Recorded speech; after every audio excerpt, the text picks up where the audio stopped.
আলো, আলো আর রোদ জ্বললে চিরকাল স্বল্পভাষী কষ্ট জোরানো অন্ধকারকে আমি আজও ভালোবাসি।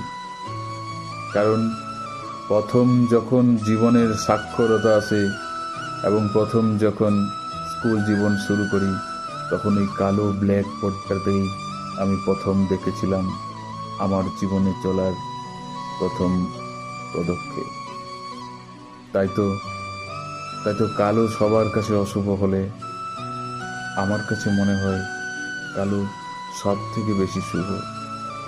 অন্ধকার, অন্ধকার সবার জীবনে খারাপ হলেও আমার কাছে মনে হয় আলোর একমাত্র উজ্জ্বল প্রতিভা প্রদান করে ওই অন্ধকার।